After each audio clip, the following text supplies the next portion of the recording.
Assalamualaikum, salam sejahtera. Sekali lagi kami bawakan kepada anda perlawanan yang dilangsungkan di Stadium Negara Hassanal Bolkiah, Bandar Seri Begawan, iaitu untuk perlawanan yang membabitkan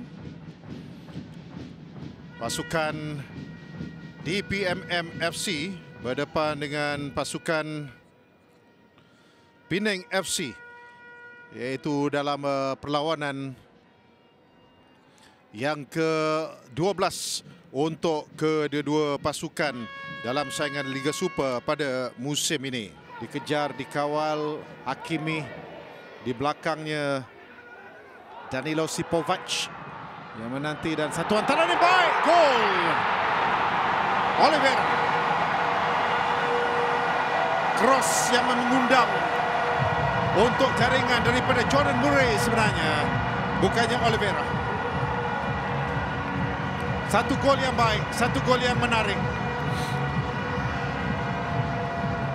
Dan dia keluar untuk meraihkannya bersama-sama dengan rakan-rakan yang lain. Dari Azwan Ali Rahman. Satu lambungan yang dapat ditanduk dalam ketiga. Frade Obilo berada di belakangnya. Tetapi kalau dilihatkan kepada Azwan, no look pass untuk dilambungkan bola ke hadapan pintu gol Penang FC. Ditanduk masuk baik oleh Jordan Murray. Murray membawa bola ini ke tengah. Oliveira semula kepada Jordan Murray. Satu hantaran ke belakang. Gol yang kedua. A return favor. Kalau tadinya daripada Azwan untuk Murray, kali ini Murray pula untuk Azwan Ali Rahman.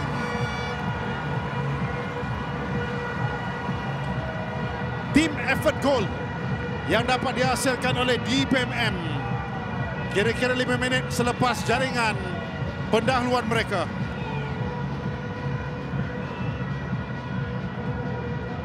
Oliveira, hantaran semula tidak offside. Juga no look cutback yang dilakukan oleh Jordan Murray yang disudahkan oleh Azwan Ali Rahman yang datang daripada blind side untuk dia melakukan satu tolakan ke sebelah kanan Stefano Brundo. Siapa yang mengikut larian yang dilakukan oleh Azwan, dan seharusnya Stefano Brundo juga boleh menyelamatkan percubaan rendah daripada Azwan Ali Rahman itu.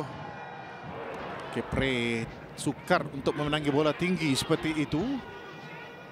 Dan dia lepas masuk dalam kawasan penalti. Cantik diselamatkan oleh Haimi Abdullah. Peluang yang pertama dimiliki oleh Cici Kepre.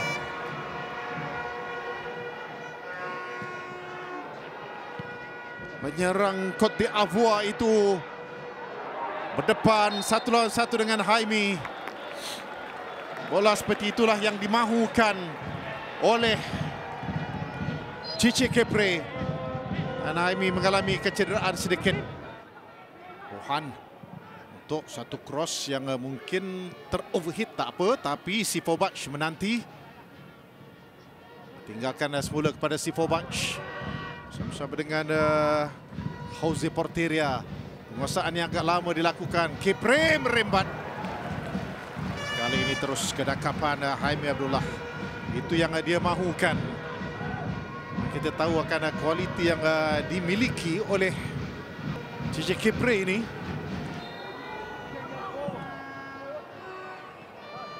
Cuba tandukkan.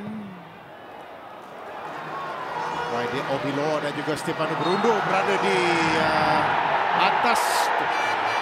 Sepakan percuma untuk Penang. Miguel Oliveira yang dipersalahkan. Dan percubaan dapat dilepaskan sejak tadi oleh Sipovac.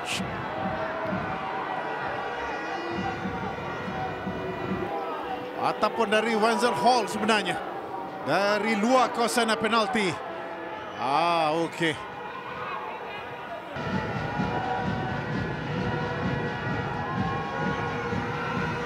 tak sampai sayang. Dia pada mencuba, namun begitu permainan ditamatkan oleh pengalih perlawanan saudara Nasaruddin Muhammad Tamrin. 2 gol dalam masa 5 minit di separuh masa yang pertama tadi. Minit yang ke-18 dari Jordan Murray. 5 minit kemudian Azwan Ali Rahman sudah cukup untuk memberikan kemenangan ketiga berturut-turut buat DPMM FC. Agak malang untuk Penang FC. Perjalanan jauh mereka tidak membawa kemenangan ataupun sebarang mata. Kekalahan yang ke-9 mereka dalam 13 perlawanan.